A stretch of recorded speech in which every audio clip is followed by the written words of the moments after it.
تشهد مناطق شمال وشرق سوريا خلال هذه الفترة تصعيدا غير مسبوق للنهج العدوان التركي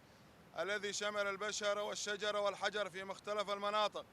بما فيها أماكن تبعد عشرات الكيلومترات عن حدود تركيا وخطوط التماس. وتواصل حكومة أنقرة إطلاق التهديدات بعملية عسكرية برية لاحتلال مزيد من الأراضي السورية، وذلك على الرغم من خضوع مناطق شمال وشرق سوريا لاتفاقيات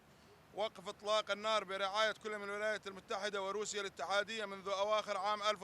2019، ما يشير إلى أن تركيا غير مبالية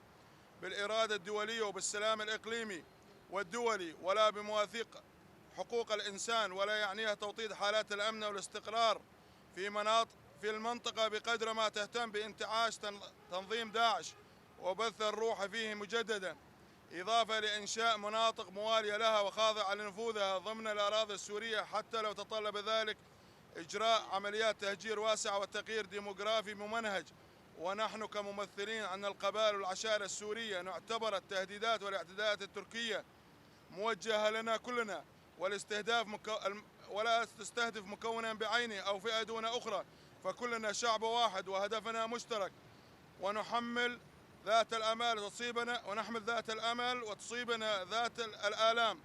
كما نعتبر صمت الدول الصديقة والشريكة لقصد في التحالف الدولي غير مبرر على سياسات تركيا العدوانية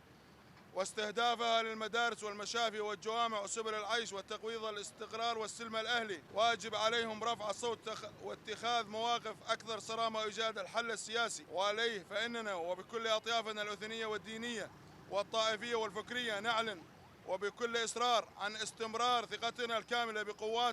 بقواتنا قوات سوريا الديمقراطية التي وقفت طوال السنوات وقف الشجاع في وجه كل ممارسات الترهيب والتخريب بمختلف مسمياتها،